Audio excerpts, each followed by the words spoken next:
ರಾಷ್ಟ್ರ ಪ್ರಶಸ್ತಿ ವಿಜೇತ ತಿಥಿ ಸಿನಿಮಾ ಖ್ಯಾತಿಯ ಗಡ್ಡಪ್ಪ ನಿಧನರಾಗಿದ್ದಾರೆ. ವಯೋಸಹಜ ಕಾಯಿಲೆಗಳಿಂದ ಬಳಲುತ್ತಿದ್ದ ಅವರು ಚಿಕಿತ್ಸೆ ಫಲಕಾರಿಯಾಗದೆ ಕೊನೆಯುಸಿರೆಳೆದಿದ್ದಾರೆ.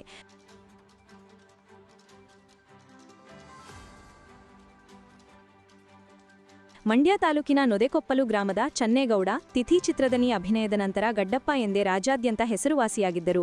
ಅವರಿಗೆ 89 ವರ್ಷ ವಯಸ್ಸಾಗಿತ್ತು. ತಿಥಿ, ತರ್ಲೆ ವಿಲೇಜ್, ಜಾನಿ ಮೇರಾ ನಾಮ್, ಹಳ್ಳಿ ಪಂಚಾಯಿತಿ ಸೇರಿ ಸುಮಾರು 8 ಸಿನಿಮಾಗಳಲ್ಲಿ ಅಭಿನಯಿಸಿದ್ದರು. ಅಸ್ತಮಾ ಹೃದಯ ಸಂಬಂಧಿ ಕಾಯಿಲೆಯಿಂದ ಬಳಲುತ್ತಿದ್ದ ಗಡ್ಡಪ್ಪ ತಿಂಗಳ ಹಿಂದೆ ಬಿದ್ದು ಸೊಂಟ ಪೆಟ್ಟಾಗಿ ಆಪರೇಷನ್ ಆಗಿತ್ತು. ಇಂದು ಚಿಕಿತ್ಸೆ ಫಲಕಾರಿಯಾಗದೆ ಸಾವನ್ನಪ್ಪಿದ್ದಾರೆ.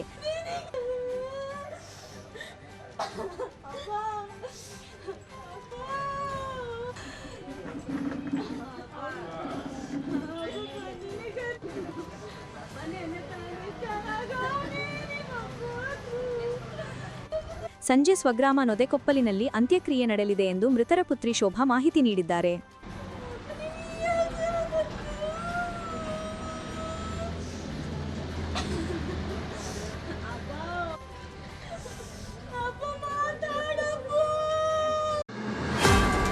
ಮೈ ಭಾರತ್ ಯುವ ವ್ಯವಹಾರಗಳು ಹಾಗೂ ಕ್ರೀಡಾ ಸಚಿವಾಲಯ ಹಾಗೂ ವಿವಿಧ ಇಲಾಖೆ ವತಿಯಿಂದ ಸರ್ದಾರ್ ವಲ್ಲಭಾಯಿ ಪಟೇಲ್ ರವರ 150ನೇ ಜನ್ಮದಿನದ ಅಂಗವಾಗಿ ಏಕತೆಗಾಗಿ ನಡಿಗೆ ಕಾರ್ಯಕ್ರಮ ಮಂಡ್ಯ ನಗರದ ವಿಶ್ವವಿದ್ಯಾಲಯ ಆವರಣದಲ್ಲಿ ನಡೆಯಿತು.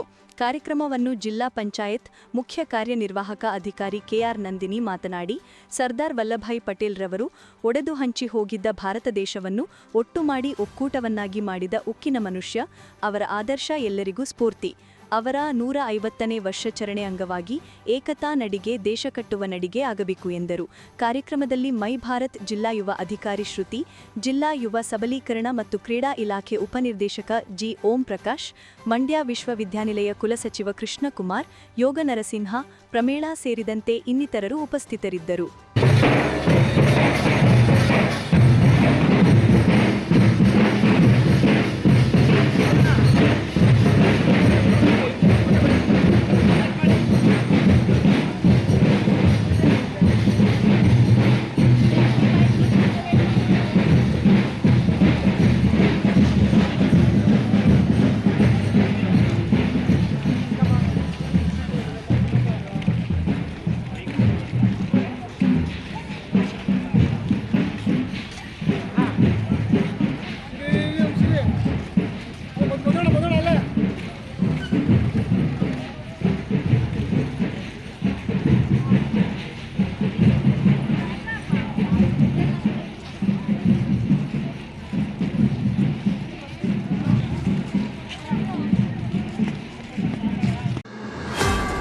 ಮದ್ದೂರು ಪಟ್ಟಣದ ನಗರಸಭೆ ಆವರಣದಲ್ಲಿರುವ ಡಾಕ್ಟರ್ ಬಾಬಾ ಸಾಹೇಬ್ ಅಂಬೇಡ್ಕರ್ ಪ್ರತಿಮೆಗೆ ಮಾಲಾರ್ಪಣೆ ಮಾಡಿ ತಹಶೀಲ್ದಾರ್ ಕಚೇರಿಗೆ ತೆರಳಿದ ಆಲ್ ಇಂಡಿಯಾ ಬಹುಜನ ಸಮಾಜ ಪಾರ್ಟಿಯ ಕಾರ್ಯಕರ್ತರು ಕೇಂದ್ರ ಹಾಗೂ ರಾಜ್ಯ ಸರ್ಕಾರದ ವಿರುದ್ಧ ಧಿಕ್ಕಾರ ಕೂಗಿ ರೈತರು ಬೆಳೆದ ಬೆಳೆಗಳಿಗೆ ಬೆಂಬಲ ಬೆಲೆ ನೀಡಬೇಕು, ಡಾಕ್ಟರ್ ಸ್ವಾಮಿನಾಥನ್ ವರದಿಯನ್ನ ಜಾರಿ ಮಾಡಿ ಕಬ್ಬಿಗೆ ಬೆಂಬಲ ಬೆಲೆಯಾಗಿ 5,000 ನೀಡಬೇಕು, ರಾಜ್ಯವನ್ನು ಆಳುವ ಸರ್ಕಾರಗಳು ಕಾರ್ಖಾನೆಗಳ ಮಾಲೀಕರ ಜೊತೆ ಶಾಮೀಲಾಗಿದ್ದು ರೈತರಿಗೆ ಅನ್ಯಾಯ ಮಾಡುತ್ತಿದ್ದಾರೆ.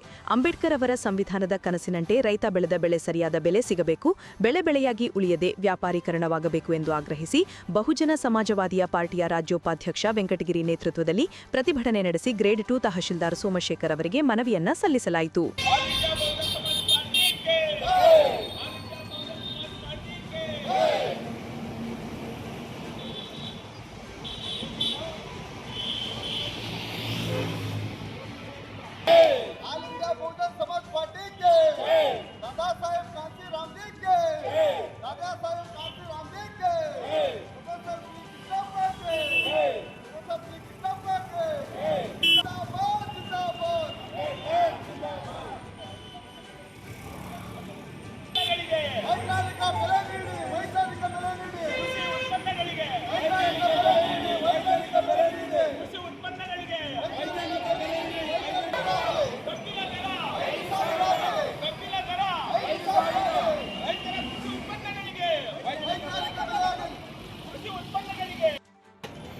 All India Bahujan Samaj party ನೇತೃತ್ವದಲ್ಲಿ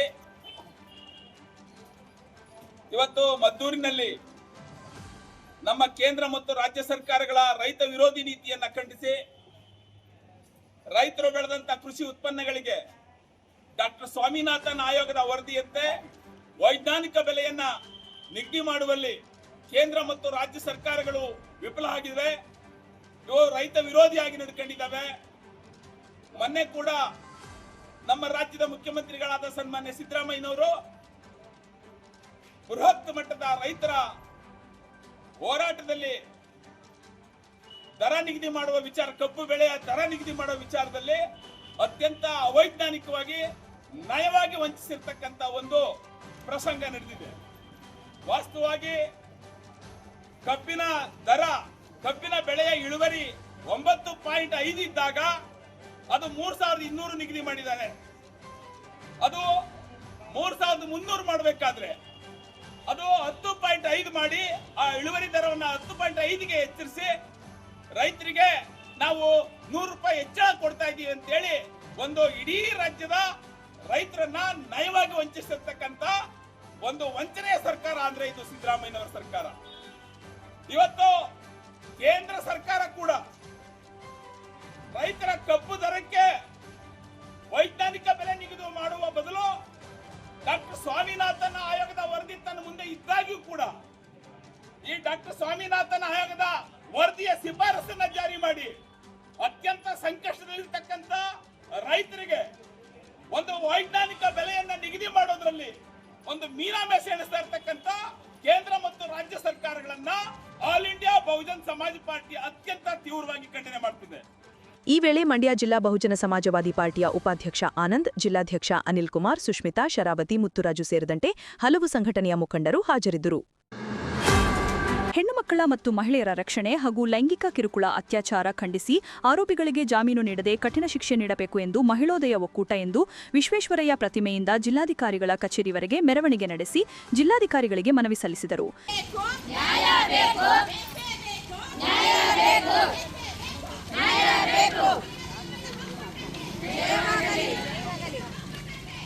ಕೇಂದ್ರ ಹಾಗೂ ರಾಜ್ಯ ಸರ್ಕಾರ ಮಹಿಳೆಯರ ರಕ್ಷಣೆಗೆ ಹಲವು ಕಾನೂನು ಜಾರಿಗೆ ತಂದರೂ ಸಹ ಮಹಿಳೆಯರ ಮೇಲಿನ ದೌರ್ಜನ್ಯಗಳು ನಿಂತಿಲ್ಲ.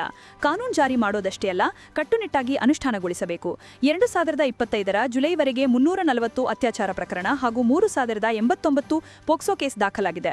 ಇದರ ಜೊತೆಗೆ 3643 ಲೈಂಗಿಕ ಪ್ರಕರಣಗಳು, 18 ವರ್ಷದ ಒಳಗಿನ ಬಾಲಕಿಯರು, ಗರ್ಭಿಣಿಯರಾಗಿರುವ ಪ್ರಕರಣಗಳು ಹೆಚ್ಚಾಗಿದೆ. ಇಂತಹ ಘಟನೆಗಳು ಮತ್ತೆ ನಡೆಯಬಾರದು. ಇಂತಹ ಕೃತ್ಯಗಳನ್ನು ನಡೆಸಿದವರ ವಿರುದ್ಧ ಕಠಿಣ ಶಿಕ್ಷೆ ನೀಡಿ ಅವರನ್ನ ಮರಣದಂಡನೆಗೆ ಒಳಪಡಿಸಬೇಕು ಎಂದು ಆಗ್ರಹಿಸಿದರು. ದಿನ ಬೆಳಗಾದ್ರೆ ನಾವು ಪೇಪರಲ್ಲಿ, ಟಿವಿಯಲ್ಲಿ ನೋಡ್ತಾ ಇರೋದು ಮಹಿಳೆಯ ಮೇಲಿನ ಅತ್ಯಾಚಾರಗಳು, ರೇಪ್ ಕೇಸಸ್ಗಳು, ಅವರಿಗೆ ಅನ್ಯಾಯಗಳು ನಡೀತಾ ಇರುವುದನ್ನೇ ನೋಡ್ತಾ ಇದ್ದೀವಿ. ಅದು ಯಾವಾಗ ಅದಕ್ಕೆ ತುಂಬ ಸರ್ಕಾರದವರು ಕಾನೂನುಗಳನ್ನು ಮಾಡಿದ್ದಾರೆ, ಆದರೆ ಅಷ್ಟು ಕಾನೂನುಗಳಿದ್ದರೂ ಇನ್ನೂ ದಿನ ದಿನಕ್ಕೆ ಇದು ಹೆಚ್ಚುತ್ತಾ ಇರಬೇಕಾದ್ರೆ ಏನು ಕಾರಣ ಇರಬೇಕು ಗೊತ್ತಿಲ್ಲ. ಅವರು ಮಾಡಿದ ಕಾನೂನುಗಳು ಅಷ್ಟರ ಮಟ್ಟಿಗೆ ಅನುಷ್ಠಾನ ಆಗ್ತಾ ಇದೆಯಾ ಇಲ್ವಾ ಅಂತ ಗೊತ್ತಾಗ್ತಾ ಇಲ್ಲ. ನಮ್ಮ ಹತ್ರ ಮಹಿಳಾ ಆಯೋಗ ಇದೆ. ಈ ಆಯೋಗದವರು ಏನು ಮಾಡ್ತಾ ಇದ್ದಾರೆ? ಆಯೋಗದವರು ಇದಕ್ಕೆ ತಕ್ಕ ಅನುಷ್ಠಾನ ಆಗುವಂತೆ ನೋಡಿಕೊಳ್ಳೋದು ಮಹಿಳಾ ಆಯೋಗದ ಕೆಲಸವಾಗಿದೆ. ಆದರೂ ಅವರು ಇದನ್ನು ಖಂಡಿತವಾಗ್ಲೂ ಮಾಡ್ತಾರೆ ಅಂತ ಹೇಳಿಕೊಂಡು ನಾವು ಯೋಚಿಸ್ತಾ ಅವರಿಗೊಂದು ಮನವಿ ಕೊಡ್ತಾ ಇದ್ದೀವಿ. ಇನ್ನು ಮುಂದಕ್ಕೆ ಮಹಿಳೆಯರಿಗೆ ಸಮಾಜದಲ್ಲಿ ಒಂದು ನಡೆದಾಡಲಿಕ್ಕೆ ಒಂದು ಒಳ್ಳೆ ರಕ್ಷಣೆ ಬೇಕು. ಹೆದರಿಕೆಯಲ್ಲಿ ಜೀವನ ನಡೆಸೋಕ್ಕೆ ಆಗೋದಿಲ್ಲ ಮಹಿಳೆಯರಿಗೆ. ಇನ್ನು ಮುಂದೆ ಆದರೂ ಮಹಿಳೆಯರು ತುಂಬ ಸ್ವತಂತ್ರವಾಗಿ ನಡೆದಾಡೋಕ್ಕೆ ಅವರಿಗೆ ಅವಕಾಶವನ್ನು ಕಲ್ಪಿಸಿಕೊಡಬೇಕು ಅಂತ ಹೇಳಿ ನಾನು ಸರ್ಕಾರದವರನ್ನು ಕೇಳ್ಕೊಳ್ತಾ ಇದ್ದೀನಿ. ಅದಕ್ಕೆ ಮನವಿ ಮಾಡ್ತಾ ಇದ್ದೀವಿ. ಮಹಿಳೋದಯ ಮಹಿಳಾ ಒಕ್ಕೂಟದವರು ನಾವು ಎಲ್ಲ 4 ಜಿಲ್ಲೆಗಳಲ್ಲಿ ಮಂಡ್ಯ, ಮೈಸೂರು, ಚಾಮರಾಜನಗರ, ಕೊಡಗು ಎಲ್ಲ ಜಿಲ್ಲೆಗಳಲ್ಲಿ ಈ ಥರದಲ್ಲಿ ಜಾಥಾ ಮಾಡಿಬಿಟ್ಟು ಹಕ್ಕೊತ್ತಾಯವನ್ನು ಮಾಡ್ತಾ ಇದ್ದೀವಿ. ಖಂಡಿತ ಇದು ಈ ನಮ್ಮ ಹಕ್ಕೊತ್ತಾಯ ಸರ್ಕಾರ ತನಕ ಹೋಗುತ್ತೆ. ಅಲ್ಲಿ ಅವರು ಇದಕ್ಕೆ ಬೇಕಾದ ಕಾರ್ಯವನ್ನು ಮಾಡ್ತಾರೆ ಅಂತ ತಿಳ್ಕೊಂಡು. ಪ್ರತಿಭಟನೆಯಲ್ಲಿ ಮೌಲಿ, ಮೊಹಿದ್ದೀನ್, ರಮೇಶ್ CS, ಲತಾ, ಉಮಾ, ಮಾಲತಿ, ಭಾರತೀರವರು ಉಪಸ್ಥಿತರಿದ್ದರು. ನಾವು ಕನ್ನಡದ ಸೊಗಡನ್ನು ಕಾಣಬೇಕಾದರೆ ಗ್ರಾಮೀಣ ಪ್ರದೇಶದಲ್ಲಿ ಮಾತ್ರ ಸಾಧ್ಯವೆಂದು ಆದಿಚುಂಚನಗಿರಿ ಶಾಖಾ ಮಠದ ಶ್ರೀ ಪ್ರಸನ್ನನಾಥ ಸ್ವಾಮೀಜಿ ಅಭಿಪ್ರಾಯಪಟ್ಟರು. ಅವರು ನಾಗಮಂಗಲ ತಾಲೂಕಿನ ದೇವಲಾಪುರ ಹೋಬಳಿಯ ದೇವರಮಾದಲ್ಲು ಗ್ರಾಮದಲ್ಲಿ ಮಾದಳ್ಳಿ ಬ್ರಿಗೇಡ್ಸ್ ಮತ್ತು ಒಕ್ಕಲಿಗರ ಹಿತರಕ್ಷಣಾ ಸಮಿತಿ ಏರ್ಪಡಿಸಿದ್ದ 1ನೇ ವರ್ಷದ ಕನ್ನಡ ರಾಜ್ಯೋತ್ಸವವನ್ನು ಉದ್ಘಾಟಿಸಿ ಮಾತನಾಡುತ್ತಿದ್ದರು. ಕರ್ನಾಟಕದ ಸುತ್ತ ತಮಿಳು, ತೆಲುಗು, ಮಲಯಾಳಂ ಮಾತನಾಡುವ ರಾಜ್ಯಗಳಿದ್ದು ಅಲ್ಲಿಂದ ವಲಸೆ ಬರುತ್ತಿರುವವರ ನಡುವೆ ಕನ್ನಡ ಹುಡುಕಬೇಕಾಗಿದೆ. ಭಾಷೆಯನ್ನು ಉಳಿಸುವ ನಿಟ್ಟಿನಲ್ಲಿ ಹಲವಾರು ಸಂಘಟನೆಗಳು ಹೋರಾಟ ಮಾಡುತ್ತಿವೆ. ನಮ್ಮ ಭಾಷೆಯಲ್ಲಿ ಮಾತನಾಡುವಾಗ ನಮಗಾಗುವ ಅಭಿಮಾನವೇ ಬೇರೆಯಾಗಿದ್ದು, ನಮಗೆ ನಮಗೆ ಜನ್ಮ ಕೊಟ್ಟ ತಾಯಿ ಮತ್ತು ಮಾತೃಭಾಷೆಯನ್ನು ಮರೆಯಬಾರದು. ಕನ್ನಡ ಭಾಷೆ ಸ್ವರ್ಗಕ್ಕಿಂತಲೂ ಶ್ರೇಷ್ಠ. ನಾವು ಕನ್ನಡದಲ್ಲಿ ಮಾತನಾಡುವಾಗ ಅನ್ಯ ಭಾಷೆಗಳನ್ನು ಬಳಸಿದಲ್ಲಿ ಆಗ ನಮ್ಮ ಭಾಷೆ ಮತ್ತು ಸಂಸ್ಕೃತಿಗೆ ಆಘಾತ ಉಂಟುಮಾಡುತ್ತದೆ. ನಾವು ವಿದೇಶಗಳಲ್ಲಿ ಬೇರೆ ರಾಜ್ಯಗಳಲ್ಲಿ ಹೋದಾಗ ನಮ್ಮ ಭಾಷೆಯಲ್ಲಿ ಮಾತನಾಡುವ ಜನ ಸಿಕ್ಕಾಗ ಮನಸ್ಸಿನಲ್ಲಿ ಮೂಡುವ ಭಾವನೆಯೇ ಬೇರೆಯಾಗಿದ್ದು ನಮ್ಮ ನಡುವೆ ಹೊಸ ಬಾಂಧವ್ಯವನ್ನು ಸೃಷ್ಟಿಸುತ್ತದೆ ಎಂದು ಪ್ರಸನ್ನನಾದ ಸ್ವಾಮೀಜಿ ಅಭಿಮಾನದ ನುಡಿಗಳನ್ನಾಡಿದರು. ಅಭಿಮಾನ ಎಂದು ಕಾಣುತ್ತೆ. ಇವತ್ತು ನಮ್ಮ ಜೊತೆಲಿ ಅಧ್ಯಕ್ಷರಾದ ಮಧುಗೌಡರು ಇದ್ದಾರೆ, ಮಂಜುನಾಥರು ಇದ್ದಾರೆ, ಬಾಲಾಜಿಯವರು ಇದ್ದಾರೆ. ಯಾಕೆಂತಂದ್ರೆ ಆ ಕಡೆಗೆ ಹೋದ್ರೆ ತೆಲುಗು, ಈ ಕಡೆಗೆ ಹೋದ್ರೆ ತಮಿಳು, ಮತ್ತೆಲ್ಲ ಹೋದ್ರೆ ಹಿಂದಿ, ಹಾಗೆ ಬೇರೆ ಬಂಗಾಳಿ, ಬೇರೆ ಬೇರೆ ಬೇರೆ ಬೇರೆ ಭಾಷೆಗಳನ್ನು ನಾವು ಇವತ್ತು ಬೆಂಗಳೂರಲ್ಲಿ ನೋಡೋದಕ್ಕೆ ಸಾಧ್ಯತೆ ಇದೆ.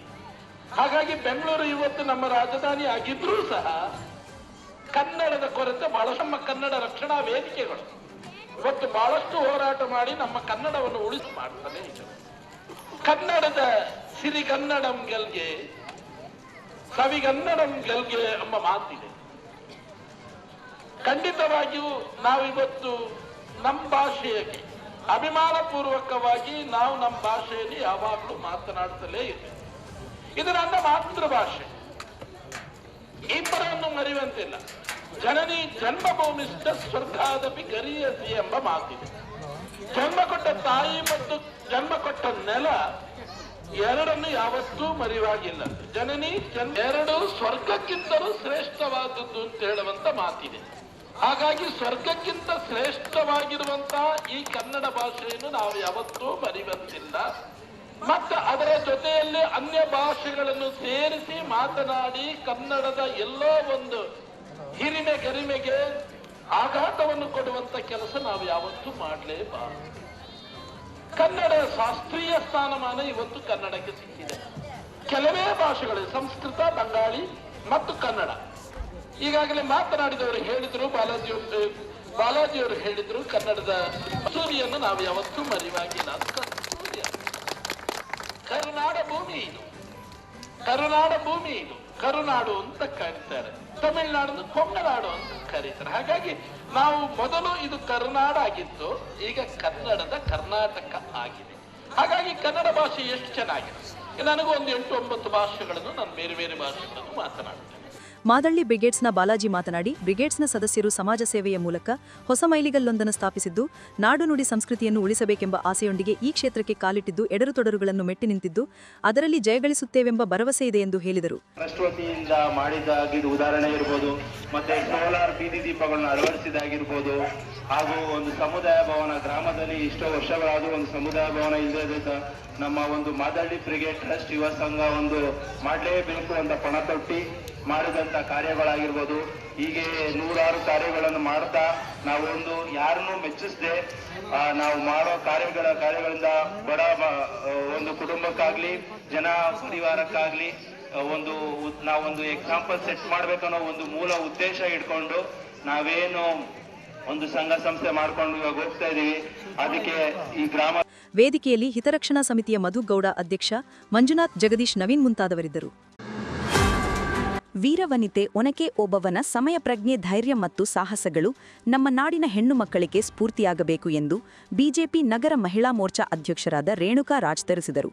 ನಾರಾಯಣಶಾಸ್ತ್ರಿ ರಸ್ತೆಯಲ್ಲಿರುವ ಸ್ವಾತಂತ್ರ್ಯ ಹೋರಾಟಗಾರರ ಉದ್ಯಾನವನದಲ್ಲಿ ಪ್ರಜ್ಞಾವಂತ ನಾಗರಿಕ ವೇದಿಕೆ ವತಿಯಿಂದ ವೀರವನಿತೆ ಒನಕೆ ಓಬವ್ವ ಅವರ ಜಯಂತಿ ಕಾರ್ಯಕ್ರಮದಲ್ಲಿ ಗಿಡ ನೆಟ್ಟಿ ಮಾತನಾಡಿದ ಅವರು, ಎದುರಾಳಿ ಸೈನಿಕರು ಕೋಟೆಯನ್ನು ಮುತ್ತಿದಾಗ ತನ್ನ ಮನೆಯಲ್ಲಿ ಆಹಾರ ಸಂಸ್ಕರಣೆಗೆ ಬಳಸುವಂತಹ ಒನಕೆಯನ್ನೇ ಆಯುಧವಾಗಿ ಬಳಸಿ 100 ಸೈನಿಕರ ರುಂಡಗಳನ್ನು ಚೆಂಡಾಡಿ ಕೋಟೆಯನ್ನು ರಕ್ಷಿಸಿ ಮಹಾಮಾತೆ ನಮ್ಮ ಓಬವ್ವ.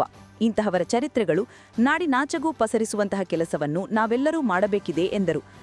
ನಮ್ಮ ದೇಶದ ಹೆಣ್ಣು ಮಕ್ಕಳನ್ನು ಒಂದು ಆದರ್ಶ ಪ್ರಿಯರಾಗಿ ನಾವು ಇವತ್ತು ಅವ್ರನ್ನ ಕಾಣ್ತಾ ಇದ್ದೇವೆ. ನರೇಂದ್ರ ಮೋದಿಜಿಯವರು ಕೂಡ ಹೇಳಿದ್ದಾರೆ, ಅವರು ವೀರ ನಾರಿ ಶಕ್ತಿ ಅಂತೇಳಿ ಅವರು ಘೋಷಣೆಯನ್ನು ಮಾಡಿದ್ದಾರೆ.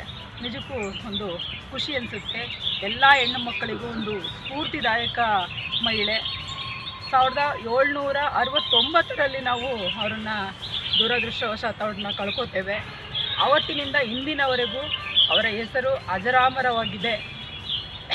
ಇತಿಹಾಸದಲ್ಲಿ ಚಿತ್ರದುರ್ಗದ ಒಂದು ಕೋಟೆ ಅಜರಾಮರವಾಗಿ ಆ ಹೆಸರು ಉಳ್ಕೊಂಡಿದೆ. ಕೋಟೆಯಲ್ಲಿ ಆ ಕಿಂಡಿ ಒಂದು ಒನಕೆ ಓಬವ್ವನ ಕಿಂಡಿ ಎಂದು ಹೆಸರಾಗಿದೆ.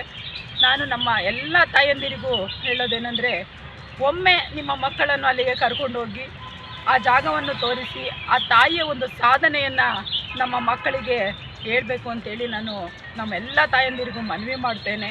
ಯಾಕೆ ಅಂತಂದರೆ ಅದರಲ್ಲಿ ನಂದು ಒಂದು ಸಣ್ಣದೊಂದು ಕತೆ. ನಾನು ಕೂಡ ನನ್ನ ಮಗಳಿಗೆ ಆ ಜಾಗನ ಕರ್ಕೊಂಡೋಗಿ ತೋರಿಸಿದ್ದೆ. ಸೊ ಇವತ್ತು ನನ್ನ ಮಗಳು ಒಬ್ಬಳೇ ಏಕಾಂಗಿಯಾಗಿ US ಹೋಗಿ MS ಮಾಡ್ತಾ ಇದ್ದಾಳೆ. ಅದು ಒಂದು ಸ್ಫೂರ್ತಿ.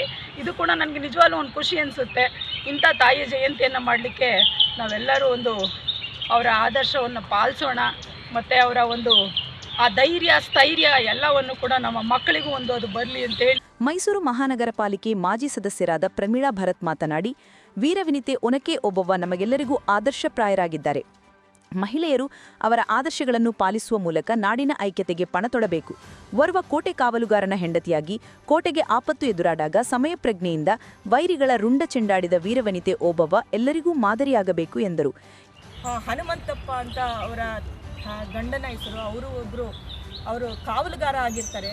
ಆ ಕಾವಲುಗಾರ ಮಧ್ಯಾಹ್ನದ ಸಮಯ ಊಟಕ್ಕೆ ಹೋಗುವಂಥ ಸಮಯದಲ್ಲಿ ಅವರು ನೀರು ಬೇಕಾಗುತ್ತೆ. ಆ ನೀರನ್ನ ತರಲಿಕ್ಕೆ ಅಂತ ಒಂದು ಕೊಡೆಯನ್ನು ಹಿಡ್ಕೊಂಡು ಹೋದಾಗ ಆ ಸೈನಿಕರು ನುಗ್ತಾ ಇರೋದನ್ನು ನೋಡಿ ತನ್ನ ಗಂಡ ಊಟ ಮಾಡ್ತಾ ಇದ್ದಾಗ ನೀರನ್ನ ತರಬೇಕು ಅನ್ನೋದನ್ನು ಮರ್ತೇನೆ ತನ್ನ ದುರ್ಗೆಯನ್ನು ಚಿತ್ರದುರ್ಗವನ್ನು ತಮ್ಮ ರಾಜ್ಯವನ್ನು ಕಾಪಾಡಬೇಕು, ತಮ್ಮ ರಾಜರು ನಮ್ಮವರು ಅನ್ನೋದು ಒಂದು ಭಾವನೆಯಿಂದ ಅದನ್ನು ಒನಕೆಯನ್ನು ನಿಧಾನವಾಗಿ ತಂದು ಆ ಒಳಗೆ ನುಗ್ತಾ ಇರೋ ಒಂದು ಸೈನಿಕರನ್ನು ಸದೆ ಬಡಿತಾರೆ. ಆ ಸದೆ ಬಡಿದು ಯಾವ ರೀತಿ ರೋಷ ಆಕ್ರೋಶ ಇರುತ್ತೆ ಅಂದರೆ ಸದೆ ಬಡಿದು ಒಂದು ರಾಶಿ ಎಣದ ರಾಶಿಯನ್ನೇ ಅವರು ಅಲ್ಲಿ ಒಂದು ನೋಡ್ತೀವಿ. ಎಣದ ರಾಶಿಯನ್ನು ಅವರು ದಿಕ್ಕನ್ನು ನೋಡ್ದೇ ಅವರು ನುಗ್ತಾ ಇರುವಂಥ ಸೈನಿಕರನ್ನು ಅಷ್ಟು ಮಟ್ಟಿಗೆ ಅವರು ಸಾಯಿಸಿ ಈ ಒನಕೆ ಓಬವ್ವ ಅನ್ನೋ ಹೆಸರಿನಲ್ಲಿ ಚಿತ್ರದುರ್ಗವನ್ನು ನಾವು ಈಗಲೂ ನೋಡ್ಬೋದು. ಆ ಒನಕೆ ಓಬವ್ವನ ದುರ್ಗೆಯನ್ನು ಕಾಪಾಡಿದಂಥ ಮದಕರಿ ನಾಯಕನ ನೋಡ್ಬೋದು. ಆದರೂ ಕೂಡ ಈ ಚಿತ್ರದುರ್ಗವನ್ನು ಬ್ರಿಟಿಷರು ಸದೆಬಡಲಿಕ್ಕೆ ಹಲವಾರು ನಾಶಗಳು ಪಡಿಸಿದ್ದಾರೆ. ಬಿಡಿ, ಹಿಂದೂ ದೇವಾಲಯಗಳನ್ನು ಹೇಗೆ ನಾವು ಎಲ್ಲ ಬ್ರಿಟಿಷರು ನಾಶಪಡಿಸ್ತಾ ಬಂದರು, ಹಾಗೆ ಯಾವುದೇ ಒಂದು ಕೋಟೆಯನ್ನು ಇರಬಾರ್ದು ಅನ್ನೋ ಒಂದು ಲೆಕ್ಕದಲ್ಲಿ ಮಾಡಿದರೂ ಕೂಡ ಈಗಲೂ ಕೂಡ ನಾವು ಆ ಚಿತ್ರದುರ್ಗೆಯನ್ನು ಚಿತ್ರರಂಗದ ಮೂಲಕ ನಾವು ವಿಷ್ಣುವರ್ಧನ್ ಅವ್ರ ಫಿಲಮ್ನ ನೋಡಿರ್ಬೋದು. ಹಾಗೆ ಅದರಲ್ಲಿ ಪ್ರತಿಯೊಂದು ಚಿತ್ರವೂ ಕೂಡ ನಾವು ಒನಕೆ ಓಬವ್ವನ ಯಾವ ರೀತಿ ಅವರು ಸೈನಿಕರನ್ನ ಸದೆ ಬಡಿದ್ರು ಅನ್ನೋದು ಒಂದು ಚಿತ್ರಕಥೆಯಲ್ಲಿ ಒಂದು ಮೆಲ್ಕು ಹಾಕ್ಬೋದು. ಇದೇ ಸಂದರ್ಭದಲ್ಲಿ ಬಿಜೆಪಿ ಮಹಿಳಾ ಮೋರ್ಚಾ ಅಧ್ಯಕ್ಷರಾದ ರೇಣುಕಾರಾಜ್, ಮೈಸೂರು ಮಹಾನಗರ ಪಾಲಿಕೆ ಮಾಜಿ ಸದಸ್ಯರಾದ ಪ್ರಮೀಳಾ ಭರತ್, ಜಗದೀಶ್, ಕೆಪಿಸಿಸಿ ಸದಸ್ಯರಾದ ನಜರ್ಬಾದ್ ನಟರಾಜ್, ಕರ್ನಾಟಕ ಹಿತರಕ್ಷಣಾ ವೇದಿಕೆ ಅಧ್ಯಕ್ಷರಾದ ವಿನಯ್ ಕುಮಾರ್, ಪ್ರಜ್ಞಾವಂತ ನಾಗರಿಕ ವೇದಿಕೆ ಅಧ್ಯಕ್ಷರಾದ ಕಡಕೋಳ ಜಗದೀಶ್, ಶ್ರುತಿ, ಅಪೂರ್ವ ಸುರೇಶ್, ಎಸ್ಎನ್ ರಾಜೇಶ್, ಚರಣ್, ದಿನೇಶ್, ಸದಾಶಿವ್ ಹಾಗೂ ಇನ್ನಿತರರು ಹಾಜರಿದ್ದರು. ಕರ್ನಾಟಕ ರಕ್ಷಣಾ ವೇದಿಕೆ ಪ್ರವೀಣ್ ಶೆಟ್ಟಿ ಬಣ ಜಿಲ್ಲಾ ಘಟಕ ಆಯೋಜಿಸಿದ್ದ ಕನ್ನಡ ರಾಜ್ಯೋತ್ಸವದ ಅಂಗವಾಗಿ ತಲಕಾವೇರಿ ಯಾತ್ರೆಗೆ ನಗರದಲ್ಲಿರುವ ಶ್ರೀ ಕಾಳಿಕಾಂಬ ದೇವಾಲಯದಲ್ಲಿ ಮಂಡ್ಯ ವಿಧಾನಸಭಾ ಕ್ಷೇತ್ರದ ಜೆಡಿಎಸ್ ಮುಖಂಡ ರಾಮಚಂದ್ರು ಚಾಲನೆ ನೀಡಿದರು. ಬಳಿಕ ಮಾತನಾಡಿದ ಅವರು, ಕಳೆದ 18 ವರ್ಷಗಳಿಂದ ಕರವೇ ಸಂಘಟನೆ ಹಮ್ಮಿಕೊಂಡಿರುವ ತಲಕಾವೇರಿ ಯಾತ್ರೆಯು ಮಂಡ್ಯ ಕಾಳಿಕಾಂಬ ದೇವಸ್ಥಾನದಿಂದ ಹೊರಟು ಕುಶಾಲನಗರದಲ್ಲಿರುವ ಕಾವೇರಿ ಪ್ರತಿಮೆಗೆ ಪೂಜೆ ಸಲ್ಲಿಸಿ ನಂತರ ಭಾಗಮಂಡಲದ ಶ್ರೀ ಭಗಂಡೇಶ್ವರ ದೇವಸ್ಥಾನದಲ್ಲಿ ಪೂಜೆ ಸಲ್ಲಿಸಿ ನಂತರದ ತಲಕಾವೇರಿಗೆ ತೆರಳಿ ಸೈನಿಕರು, ರೈತರಿಗೆ, ಜಿಲ್ಲೆಯ ಜನತೆಗೆ ಕಾವೇರಿ ತಾಯಿ ಆಶೀರ್ವದಿಸಲೆಂದು ಪೂಜೆ ಸಲ್ಲಿಸಲು ಹೊರಟಿರುವುದು ಶ್ಲಾಘನೀಯ ಎಂದರು. ಇಂತಹ ಸೇವಾನಿರತ ಕಾರ್ಯಕರ್ತರಿಗೆ ನಮ್ಮ ಸಂಪೂರ್ಣ ಸಹಕಾರ ನೀಡುತ್ತೇವೆ. ಎಲ್ಲರಿಗೂ ಕಾವೇರಿ ತಾಯಿ ಒಳಿತು ಮಾಡಿ ಆಶೀರ್ವದಿಸಲಿ. ನಾಡು ನುಡಿ ಜಲನೆಲ ಸಂರಕ್ಷಣೆ ನಮ್ಮೆಲ್ಲರ ಜವಾಬ್ದಾರಿ ಎಂದು ತಿಳಿಸಿದರು. ರಕ್ಷಣಾ ವೇದಿಕೆ ನಮ್ಮ ಅಶೋಕಣ್ಣವರ ಅಧ್ಯಕ್ಷತೆ ಎಲ್ಲ ಅವರ ಸಂಘಟಿತ ಎಲ್ಲ ಸದಸ್ಯರನ್ನು ಒಳಗೊಂಡು ಇವತ್ತು 18 ವರ್ಷದಿಂದ ಸತತವಾಗಿ ಕಾಳಿಕಾಂಬ ದೇವಸ್ಥಾನದಿಂದ ಹೊರಟು ತಲಕಾವೇರಿಯಲ್ಲಿ ಒಂದು ಸೈನಿಕರು ಮತ್ತು ರೈತರಿಗೋಸ್ಕರ ಒಂದು ಪೂಜೆಯನ್ನು ಸಲ್ಲಿಸಿ ಆ ಕಾವೇರಮ್ಮನಿಗೆ ಎಲ್ಲರೂ ಜೊತೆಗೂಡಿ ಒಗ್ಗಟ್ಟಾಗಿ ಪ್ರತಿ ವರ್ಷದ ಹೋಗಿ ಕಾವೇರಮ್ಮನಿಗೆ ಪೂಜೆ ಸಲ್ಲಿಸಿ ಬರ್ತಾ ಇದ್ದಾರೆ. ಹಾಗೆ ಭಗವಂತ ಒಳ್ಳೇದು ಮಾಡಲಿ, ಹಾಗೆ ಆಯಸ್ಸು ಆರೋಗ್ಯವನ್ನು ಕೊಡಲಿ ನಮ್ಮ ಎಲ್ಲ ಸಂಘಟಿತ ರಕ್ಷಣಾ ವೇದಿಕೆ ಎಲ್ಲ ಕಾರ್ಯಕರ್ತರಿಗೆ ಮತ್ತು ಸದಸ್ಯರುಗಳಿಗೆ. ಹಾಗೆ ಅಕ್ಕಂದರು ಸುಧಾ ಎಲ್ಲ ಜೊತೆ ಕರ್ಕೊಂಡೋಗಿ ಅವ್ರಿಗೂ ಸುಧಾ ಕಾವೇರಿ ದರ್ಶನ ಮಾಡಿಸಿ ಕರ್ಕೊಂಡ್ಬಂದಿದ್ದಾರೆ. ಅವ್ರಿಗೆ ಭಗವಂತ ಯಾವಾಗಲೂ ಇದೇ ಥರ ಒಂದು ಶಕ್ತಿನ ಕೊಡಲಿ, ಮುಂದೆ ಹೋರಾಡುವಂಥ ಶಕ್ತಿ ಇರಲಿ. ನಮ್ಮ ಎಲ್ಲ ಯಾರು ನ್ಯಾಯ ಸಿಗದಂಥ ನಮ್ಮ ಜನಕ್ಕೆ, ರೈತರಿಗೆ ನ್ಯಾಯವನ್ನು ತರಿಸ್ಕೊಡ್ಲಿ ದೇಶದಲ್ಲಿ ಅಂತ ಹೇಳ್ತಾ ಎಲ್ಲರಿಗೂ ಒಳ್ಳೆಯದಾಗಲಿ ಅಂತ. ಕಾರ್ಯಕ್ರಮದಲ್ಲಿ ಕರವೇ ಜಿಲ್ಲಾಧ್ಯಕ್ಷ ಡಿ ಅಶೋಕ್, ಶ್ರೀನಿವಾಸ್, ರಾಜೇಶ್, ಕಾರ್ತಿಕ್ ಹಾಗೂ ಹೊಳಲು ಗ್ರಾಮಸ್ಥರು ಹಾಜರಿದ್ದರು. ಕನ್ನಡ ಸೇನೆಯ ವತಿಯಿಂದ 17 ಕನ್ನಡ ಜಾಗೃತಿ ಸಮಾವೇಶ ಹಾಗೂ ಕನ್ನಡ ರಾಜ್ಯೋತ್ಸವ ಕಾರ್ಯಕ್ರಮವನ್ನು ನವೆಂಬರ್ 15 ಬೆಳಿಗ್ಗೆ 11 ಗಂಟೆಗೆ ನಗರದ ಗಾಂಧಿ ಭವನದಲ್ಲಿ ಆಯೋಜಿಸಲಾಗಿದೆ ಎಂದು ಕನ್ನಡ ಸೇನೆ ಜಿಲ್ಲಾಧ್ಯಕ್ಷ ಎಚ್.ಸಿ. ಮಂಜುನಾಥ್ ತಿಳಿಸಿದರು. ಸುದ್ದಿಗೋಷ್ಠಿಯಲ್ಲಿ ಮಾತನಾಡಿದ ಅವರು, ಸಮಾವೇಶದಲ್ಲಿ ಕನ್ನಡ ನಾಡು ನುಡಿ ಜಲ ಸಂಬಂಧ ತೆಗೆದುಕೊಳ್ಳಲಾಗುವ ನಿರ್ಣಯಗಳನ್ನು ಜಿಲ್ಲಾಧಿಕಾರಿಗಳ ಮೂಲಕ ಸರ್ಕಾರಕ್ಕೆ ಸಲ್ಲಿಸಿ ಈಡೇರಿಸುವಂತೆ ಆಗ್ರಹಿಸಲಾಗುವುದು ಎಂದರು. ಕನ್ನಡ ಸೇನೆ ರಾಜ್ಯಾಧ್ಯಕ್ಷ ಕೆ.ಆರ್. ಕುಮಾರ್ ಅಧ್ಯಕ್ಷತೆಯ ಕಾರ್ಯಕ್ರಮವನ್ನು ಲೋಕಾಯುಕ್ತ ವಿಶ್ರಾಂತ ನ್ಯಾಯಮೂರ್ತಿ ಸಂತೋಷ್ ಹೆಗ್ಗಡೆ ಉದ್ಘಾಟಿಸುವರು. ಮಾಜಿ ಶಿಕ್ಷಣ ಸಚಿವ ಕಿಮ್ಮನೆ ರತ್ನಾಕರ್, ಶಾಸಕ ಪಿ. ರವಿಕುಮಾರ್ ಗೌಡ ಅವರುಗಳು ವಿವಿಧ ಕ್ಷೇತ್ರಗಳ ಸಾಧಕರಿಗೆ ಕನ್ನಡ ರತ್ನ ಪ್ರಶಸ್ತಿ ಪ್ರದಾನ ಮಾಡುವರು ಎಂದು ಹೇಳಿದರು. ಪ್ರತಿ ವರ್ಷದಂತೆ ಈ ವರ್ಷವೂ ನಮ್ಮ ಕನ್ನಡ ಸೇನೆ ಬಹಳಷ್ಟು ವರ್ಷ ಪೂರ್ತಿ ಹೋರಾಟವನ್ನು ಮಾಡಿದೆ. ನವೆಂಬರ್ ತಿಂಗಳಿನಲ್ಲಿ ಇತ್ತೀಚೆಗೆ ಮೊನ್ನೆ ನಾವು ನಾಮಫಲಕಗಳ ಹೋರಾಟ ಕೂಡ ಮಾಡಿದ್ದೇವೆ. ಮಂಡ್ಯದಲ್ಲಿ ಅತಿ ಹೆಚ್ಚು ಕನ್ನಡ ಮಾತಾಡುವ ಜಿಲ್ಲೆಗಳಲ್ಲಿ ಸರ್ಕಾರ ಆಡಳಿತ ಭಾಷೆ ಕನ್ನಡದ ಅಭಿವೃದ್ಧಿಗೆ 60ರಷ್ಟು ನಾಮಫಲಕಗಳಲ್ಲಿ ಸರ್ಕಾರ PWD ಅವರು ಹಾಕಿರೋರು ನಾಮಫಲಕಗಳಲ್ಲೂ ಕನ್ನಡ ಪದ ತಪ್ಪಾಗಿದೆ ಅಂತ ವಿಶ್ವ ಕನ್ನಡ ಸಾಹಿತ್ಯ ಸಮ್ಮೇಳನ ಕೂಡ ನಡೆದಿದೆ. ಜಿಲ್ಲಾ ಪಂಚಾಯಿತಿಯಲ್ಲಿ ಮತ್ತು DC ಆಫೀಸಲ್ಲಿ ಬಂದ ನಿರ್ಣಯಗಳಲ್ಲೂ ತಮ್ಮಗಳ ಮೂಲಕ ನಿರ್ಣಯ ಮಾಡಿದ್ದಾರೆ. ಇಲ್ಲಿವರೆಗೂ ನಾಮಫಲಕ ಬದಲಾವಣೆ ಆಗೇ ಇಲ್ಲ. ಇಂತಹ ಸನ್ನಿವೇಶಗಳನ್ನು ನೋಡುವ ಸಂದರ್ಭಗಳಲ್ಲಿ ನಾವು ಹೋರಾಟದ ಮೂಲಕ ಜನನ ಜಾಗೃತಿ ಮೂಡಿಸುವಂಥ ಸನ್ನಿವೇಶಕ್ಕೆ ನಾವು ಬಂದು ಇಳಿಬೇಕಾಗಿದೆ. ಇಂತಹ ಸಂದರ್ಭದಲ್ಲಿ ನಾವು ಈ ಒಂದು ಕಾರ್ಯಕ್ರಮವನ್ನು ನ್ಯಾಯಮೂರ್ತಿಗಳು, ವಿಶ್ರಾಂತ ನ್ಯಾಯಮೂರ್ತಿಗಳಾದಂಥ ಲೋಕಾಯುಕ್ತ ನ್ಯಾಯಾಧೀಶರು, ಸುಪ್ರೀಂ ಕೋರ್ಟ್ನಲ್ಲಿ ನ್ಯಾಯಾಧೀಶರಾಗಿದ್ದಂಥವರು ಸಂತೋಷ್ ಹೆಗ್ಡೆ ಅವರು ಈ ಕಾರ್ಯಕ್ರಮವನ್ನು ಉದ್ಘಾಟನೆ ಮಾಡ್ತಾ ಇದ್ದಾರೆ. ಸಮಾರಂಭದ ಅಧ್ಯಕ್ಷತೆಯನ್ನು ಕನ್ನಡ ಸೇನೆಯ ರಾಜ್ಯಾಧ್ಯಕ್ಷರು ಅಧ್ಯಕ್ಷತೆ ವಹಿಸ್ತಿದ್ದಾರೆ.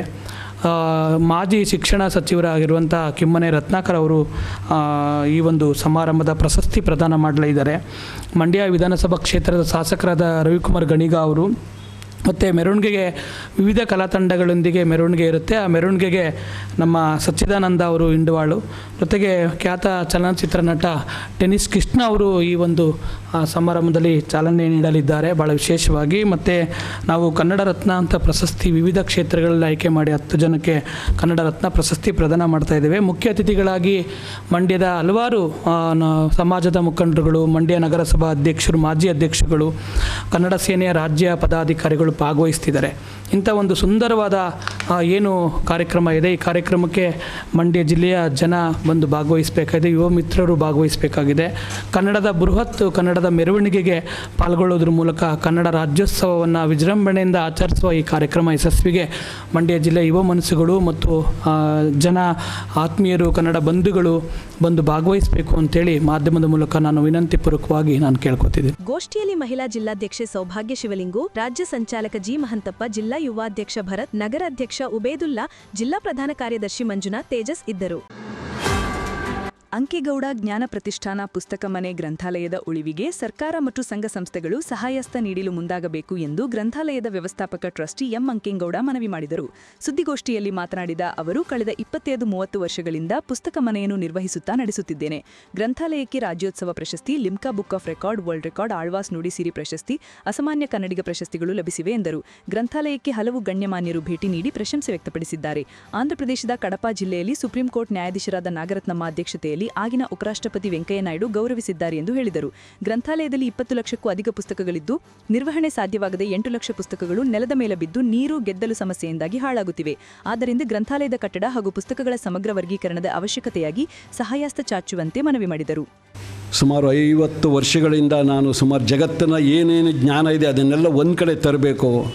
ನಮ್ಮ ಹಳ್ಳಿಗಾಡಿನ ಮಕ್ಕಳಿಗಾಗ್ಬೋದು, ಕಾಂಪಿಟೇಟಿವ್ ಎಕ್ಸಾಮ್ಗಾಗ್ಬೋದು, ಅಥವಾ ಇತರೆ ಯಾವುದೇ ಓದುಗರನ್ನು ಒಂದು ಸೃಷ್ಟಿ ಮಾಡಬೇಕು ಅಂತ ಸುಮಾರು 2 ಮಿಲಿಯನ್ ಅಂದರೆ 20 ಲಕ್ಷ ಪುಸ್ತಕಗಳನ್ನು 7 ಗಂಟೆ ಕಲೆಕ್ಟ್ ಮಾಡಿದ್ದೆ. ಅದು ವಿಶ್ವ ದಾಖಲೆ ಆಗಿದೆ, ಲಿಮ್ಕೋ ಅವಾರ್ಡ್ ಆಗಿದೆ, ರಾಜ್ಯೋತ್ಸವ ಅವಾರ್ಡ್ ಆಗಿದೆ, ಎಲ್ಲ ಪ್ರಶಸ್ತಿಗಳು ಬಂದಿದೆ. ಬಹುಶಃ ಅದರಿಂದ ನನಗೆ ಯಾವುದೇ ತೃಪ್ತಿ ಸಿಕ್ಕಿಲ್ಲ. ಕಾರಣ ಏನು ಅಂದರೆ ಅದು ಸಾರ್ವಜನಿಕರಿಗೆ ಯಾವತ್ತೂ ಅದು ಸಂದಾಯವಾಯ್ತದೆ, ಅವರಿಗೆ ಅನುಕೂಲ ಆಗುತ್ತೆ, ಆಗ ಮಾತ್ರ ಅದಕ್ಕೆ ಒಂದು ವ್ಯಾಲ್ಯೂ ಇರುತ್ತೆ. ಹಾಗಾಗಿ ಸರ್ಕಾರ ನಿಮಗೆ ಏನು ಮಾಡಿಲ್ವ ಅಂತ ತಾವು ಕೇಳ್ಬೋದು. ಖಂಡಿತ ಮಾಡಿದೆ, ಆದರೆ ಅಲ್ಲಿರ್ತಕ್ಕಂಥ ವ್ಯವಸ್ಥೆಗೆ ತಕ್ಕನಾಗಿ ಮಾಡಿಲ್ಲ. ಇನ್ನು 8 ಲಕ್ಷ ಪುಸ್ತಕಗಳು ನೆಲದ ಮೇಲೆ ಇದೆ. ನನ್ನ ಕರೀತಾರೆ, ಒಂದು ಹಾರ ಹಾಕ್ತಾರೆ, ಅದೇನೋ ಒಂದು 4 ಒಳ್ಳೆ ಮಾತು ಹೇಳ್ತಾರೆ, ಕಳಿಸ್ತಾರೆ. ಬಹುಶಃ ಸುಮಾರು ಪುಸ್ತಕಗಳು, ಲಕ್ಷಾಂತರ ಪುಸ್ತಕಗಳು ನೀರಿನಲ್ಲಿ ಬಿದ್ದು ಎಲ್ಲ ನೆಂದೋದು. 20 ಲಕ್ಷ ಪುಸ್ತಕಗಳು ಅಂದರೆ ನಿಮಗೆ ಗೊತ್ತಿರಬೇಕು. ಒಂದು ಸೆಂಟ್ರಲ್ ಲೈಬ್ರರಿಲಿ ಇರೋದು ಒಂದು 8-9 ಲಕ್ಷ ಇದೆ. ಒಂದೊಂದು ಲೈಬ್ರರಿಗಳಲ್ಲಿ, ಮಂಡ್ಯ ಲೈಬ್ರರಿ ನಿಮಗೆ 1-1.5 ಲಕ್ಷ ಇರ್ಬೋದು. ಇಷ್ಟನ್ನು ನಾವು ಗಂಡ ಹೆಂಡ್ತಿ ನಮ್ಮ ಮಗ 3 ಜನ ಮೇಂಟೈನ್ ಮಾಡ್ತಾಯಿದ್ದೀವಿ. ದಿನನಿತ್ಯ ಬೇಕಾದಷ್ಟು ಜನ ಬರ್ತಾರೆ ಹೋಗ್ತಾರೆ, ಇವನ್ನೆಲ್ಲನೂ ನಿರ್ವಹಿಸೋದು ನನಗೊಂದು ದೊಡ್ಡ ಆತಂಕ ಆಗಿದೆ. ಬಹುಶಃ ಇದು 20 ಲಕ್ಷ ಅಂತಂದರೆ ನಿಮಗೆ ಎಲ್ಲ ಭಾಷೆದು ಇದೆ, ಕನ್ನಡ, ಹಿಂದಿ, ಇಂಗ್ಲೀಷು, ತಮಿಳು, ತೆಲುಗು, ಮರಾಠಿ, ಬಂಗಾಳಿ.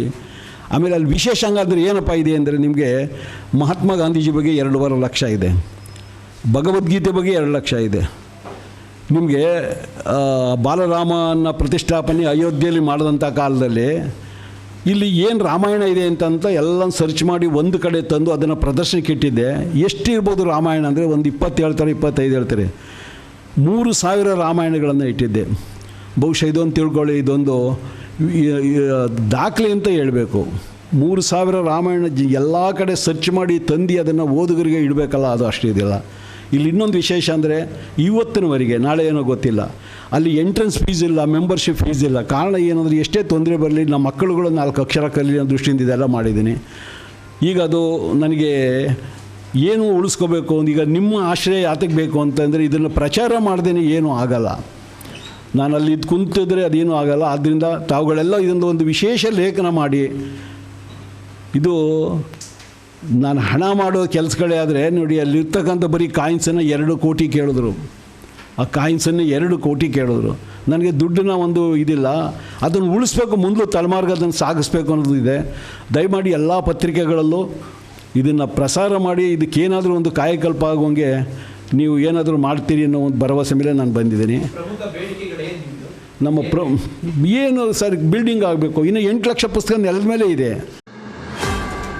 ಬೆಳಗಾವಿಯಲ್ಲಿ ಕಬ್ಬು ಬೆಳೆಗಾರರ ಹೋರಾಟದ ಫಲವಾಗಿ ರಾಜ್ಯ ಸರ್ಕಾರವು ಟನ್ ಕಬ್ಬಿಗೆ 3,200 ಹಾಗೂ 3,300 ರು ನಿಗದಿ ಮಾಡಿದ್ದು, ಬೆಲೆ ನಿಗದಿಯಲ್ಲಿ ತಾರತಮ್ಯ ಮಾಡದೆ ರಾಜ್ಯದ ಎಲ್ಲಾ ಜಿಲ್ಲೆಗಳಿಗೂ 3,200 ರು ಬೆಲೆ ನೀಡಬೇಕು ಎಂದು ಕರ್ನಾಟಕ ಕಬ್ಬು ಬೆಳೆಗಾರರ ಸಂಘದ ರಾಜ್ಯ ಪ್ರಧಾನ ಕಾರ್ಯದರ್ಶಿ ಎನ್ಎಲ್ ಭರತ್ರಾಜ್ ತಿಳಿಸಿದರು. ಸುದ್ದಿಗೋಷ್ಠಿಯಲ್ಲಿ ಮಾತನಾಡಿ ಅವರು, ಕಬ್ಬು ಬೆಳೆಗಾರರು ಟನ್ ಕಬ್ಬಿಗೆ 5,500 ರು ನಿಗದಿ ಮಾಡುವಂತೆ ಆಗ್ರಹಿಸಿ ಮಾಡಿದ ಹೋರಾಟದ ಫಲವಾಗಿ ಸರ್ಕಾರ ಕಟಾವು ಮತ್ತು ಸಾಗಾಣಿಕಾ ವೆಚ್ಚ ಕಳೆದು 3,200 ಹಾಗೂ 3,300 ರು ನಿಗದಿ ಮಾಡಿರುವುದು ಸ್ವಾಗತಾರ್ಹ ಎಂದರು. ಸರ್ಕಾರ 9.5ರಷ್ಟು ಇಳುವರಿ ದೊರೆಯುವ ಕಬ್ಬಿಗೆ ನಿಗದಿಪಡಿಸಿದ ಬೆಲೆಗೆ 1% ಇಳುವರಿ ಹೆಚ್ಚಾದರೂ 346 ರುಗಳನ್ನು ನೀಡಬೇಕಾಗುತ್ತದೆ. ಇದರಿಂದ ಕಬ್ಬಿನ ಇಳುವರಿಯನ್ನೇ ಕಡಿಮೆ ತೋರುವಂತಹ ಯತ್ನವನ್ನು ಸರ್ಕಾರ ಮತ್ತು ಸಕ್ಕರೆ ಕಾರ್ಖಾನೆಗಳು ಮಾಡುತ್ತಿವೆ ಎಂದು ಆರೋಪಿಸಿದರು. ಕೃಷಿ ಸಂಶೋಧನಾ ಸಂಸ್ಥೆಗಳು ಹಾಗೂ ಕಾರ್ಖಾನೆಗಳು ಅಧಿಕ ಇಳುವರಿ ಬರುತ್ತವೆ ಎಂದು ಶಿಫಾರಸು ಮಾಡಿದ ಕಬ್ಬಿನ ತಳಿಯನ್ನೇ ರೈತರು ಬೆಳೆಯುತ್ತಿದ್ದರೂ ಇಳುವರಿ ಮಾತ್ರ ಕಡಿಮೆ ಬರುತ್ತಿದೆ. ರಾಜ್ಯ ಮತ್ತು ಕೇಂದ್ರ ಸರ್ಕಾರಗಳು ಕಬ್ಬು ಬೆಳೆಗಾರ ಜೀವನದ ಜೊತೆ ಚೆಲ್ಲಾಟವಾಡುತ್ತಿವೆ ಎಂದು ದೂರಿದರು. FRP ಲೆಕ್ಕದಲ್ಲಿ ಅಂದರೆ 9.50 ಸಕ್ಕರೆ ಇಳುವರಿ ಆಧಾರದ ಮೇಲೆ ಕೇಂದ್ರ ಸರ್ಕಾರ 5,500 ರೂಪಾಯಿ ಬೆಂಬಲ ಬೆಲೆ ನಿಗದಿ ಮಾಡಬೇಕು ಅಂತೇಳಿ ನಾವು ಒತ್ತಾಯ ಮಾಡ್ತಾ ಇರುವಾಗಲೇ ರಾಜ್ಯ ಸರ್ಕಾರ ಇಡೀ ರಾಜ್ಯದಲ್ಲಿ ನಡೀತಾ ಇರತಕ್ಕಂತಹ ಒಂದು ಕಬ್ಬು ಬೆಳೆಗಾರರ ಹೋರಾಟದ ಸಂದರ್ಭದಲ್ಲಿ ಮಧ್ಯಪ್ರವೇಶವನ್ನು ಮಾಡಿದೆ. ಆ ಮಧ್ಯಪ್ರವೇಶವನ್ನು ಮಾಡಿದಂಥ ಸಂದರ್ಭದಲ್ಲಿ ಅವರು ಬೆಳಗಾವಿ ಜಿಲ್ಲೆಯಲ್ಲಿ ನಡೀತಾ ಇರತಕ್ಕಂತಹ ಪ್ರಬಲ ಹೋರಾಟವನ್ನು ಗಮನದಲ್ಲಿಟ್ಟುಕೊಂಡು ಅಲ್ಲಿ 3,200 ಮತ್ತು 3,300 ರೂಪಾಯಿಯನ್ನು ಬೆಲೆಯನ್ನು ನಿಗದಿಪಡಿಸಿದೆ. ಕಟಾವು ಮತ್ತು ಸಾಗಾಣಿಕಾ ವೆಚ್ಚವನ್ನು ಕಳೆದು ನಿಗದಿ ಮಾಡಿರ್ತಕ್ಕಂಥದ್ದಲ್ಲಿ, ಹಾಗಾಗಿ ಆ ಮಾನದಂಡ ಏನಿದೆಯೋ ಅದನ್ನು ಕೇವಲ ಒಂದು ಜಿಲ್ಲೆಗಳಿಗೆ ಮಾತ್ರನೇ ಸೀಮಿತಗೊಳಿಸ್ತಾನೆ. ಇಡೀ ರಾಜ್ಯದಲ್ಲಿ ಒಂದು ಏಕರೂಪದ ಬೆಲೆ ನೀತಿಯನ್ನು ಅನುಸರಿಸಬೇಕು ಅಂತಕ್ಕಂಥದ್ದು ನಮ್ಮ ಪ್ರಬಲವಾದಂಥ ಒಂದು ಒತ್ತಾಯ. ಹಾಗಾಗಿ ನಾವು ಕೇಳ್ತಾ ಇದ್ದೀವಿ, ಕಟಾವು ಮತ್ತು ಸಾಗಾಣಿಕಾ ವೆಚ್ಚವನ್ನು ಕಳೆದು ದಕ್ಷಿಣ ಕರ್ನಾಟಕದ ಜಿಲ್ಲೆಗಳಲ್ಲಿರ್ತಕ್ಕಂಥ ಸಕ್ಕರೆ ಕಾರ್ಖಾನೆಯ ಮಾಲೀಕರುಗಳು ಕಬ್ಬು ಬೆಳೆಗಾರರಿಗೆ ಕಟಾವು ಮತ್ತು ಸಾಗಾಣಿಕಾ ವೆಚ್ಚವನ್ನು ಕಳೆದು ಕನಿಷ್ಠ 3,200 ರೂಪಾಯಿ ಬೆಂಬಲ ಬೆಲೆಯನ್ನು ನಿಗದಿಪಡಿಸಬೇಕು ಅಂತಕ್ಕಂಥದ್ದು ನಾವು ಒತ್ತಾಯ ಮಾಡ್ತಾ ಇದ್ದೀವಿ. ಮತ್ತು ಅದರ ಪಕ್ಕದಲ್ಲಿರ್ತಕ್ಕಂಥ ಕಲಬುರಗಿ ಜಿಲ್ಲೆಗೂ ಸಹ ಅವರು ಕೇವಲ 3,168 ರೂಪಾಯಿ ಮಾತ್ರನೇ ಅಲ್ಲಿ ಬೆಂಬಲ ಬೆಲೆಯನ್ನು ನಿಗದಿಪಡಿಸಿರ್ತಕ್ಕಂಥದ್ದನ್ನು ನಾವು ಕಾಣ್ತಾ ಇದ್ದೀವಿ. ಇದರೆಲ್ಲ ಹಿನ್ನೆಲೆಯಲ್ಲಿ ಇವತ್ತು ಕೇಂದ್ರ ಸರ್ಕಾರ ಮತ್ತು ರಾಜ್ಯ ಸರ್ಕಾರಗಳು ಕಬ್ಬು ಬೆಳೆಗಾರರನ್ನ ವಂಚಿಸ್ತಕ್ಕಂಥ ಪ್ರಯತ್ನಗಳನ್ನು ಒಟ್ಟಾರೆಯಾಗಿ ಮಾಡ್ತಾ ಇದೆ. ಇದರಲ್ಲಿ ಯಾರೇನು ಹೆಚ್ಚು ಕಡಿಮೆ ಅನ್ನೋ ಪ್ರಶ್ನೆ ಏನಿಲ್ಲ ಅಲ್ಲಿ. ಯಾಕೆ ಅಂತ ಹೇಳಿದ್ರೆ, ಮೊದಲು 2009ಕ್ಕಿಂತ ಮೊದಲು ಸಕ್ಕರೆ ಇಳುವರಿಯನ್ನು ಎಷ್ಟು 8.50 ಸಕ್ಕರೆ ಇಳುವರಿ ಆಧಾರದ ಮೇಲೇ FRPಯನ್ನು ಸೆಂಟ್ರಲ್ ಗೌರ್ಮೆಂಟ್ ನಿಗದಿ ಮಾಡ್ತಾಯಿತ್ತು. ಮತ್ತು ತದನಂತರದಲ್ಲಿ 2018ರಿಂದ ಹಿಡಿದು 22 ತನಕನೂ 10% ಬಂದರು. ಅದಕ್ಕೂ ಮೊದಲು 2000ರಿಂದ 2018ರವರೆಗೆ 9.50 ಸಕ್ಕರೆ ಇಳುವರಿ ಆಧಾರದ ಮೇಲೆ FRPಯನ್ನು ನಿಗದಿ ಮಾಡಿದ್ರು.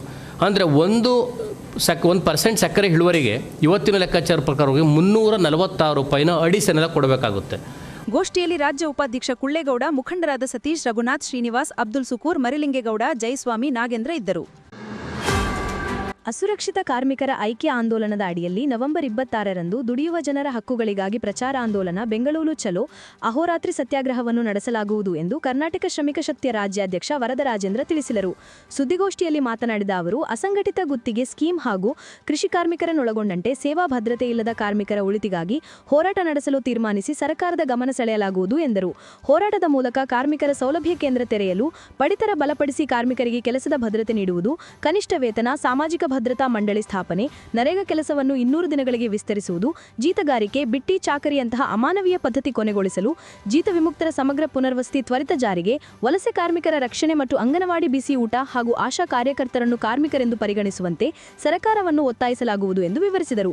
ಕೃಷಿ ಕಾರ್ಮಿಕರಿಗೂ ನಾವು ಸಾಮಾಜಿಕ ಭದ್ರತೆಯನ್ನು ಕೊಡ್ತೀವಿ. ಅದರಲ್ಲಿ ಸಾಮಾಜಿಕ ಭದ್ರತೆ ಅಂದರೆ ಈ ಯೋಜನೆಯಲ್ಲಿ ಇರತಕ್ಕಂಥದ್ದು ಬರೀ 3 ಒಂದು ಆರೋಗ್ಯ ಅಥವಾ ಅಪಘಾತ ಆಗಿ ಇದಾದರೆ 50,000 ಚಿಕಿತ್ಸೆ ಕೊಡ್ತೀವಿ.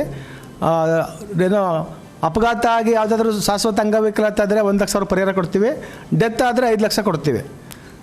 ಇದು ಸಾಮಾಜಿಕ ಭದ್ರತೆ ಅಲ್ಲ, ಸತ್ತಾಗ ಸಿಗ್ತಕ್ಕಂಥದ್ದು ಒಂದು ಪರಿಹಾರ. ಹಾಗಾಗಿ ಸಮಗ್ರವಾಗಿ ಒಂದು ಸಾಮಾಜಿಕ ಭದ್ರತೆ ಸಿಗಬೇಕು ಅಂತ ಇಟ್ಕೊಂಡು, ಅದರಲ್ಲಿ ಭಾಳ ಮುಖ್ಯವಾಗಿ 9 ಅಂಶಗಳನ್ನ ಇಟ್ಕೊಂಡು ನಾವು ವಿವಿಧ ಜನವರ್ಗಗಳನ್ನು ನಾವು ಒಗ್ಗೂಡಿಸ್ತಕ್ಕಂಥದ್ದು.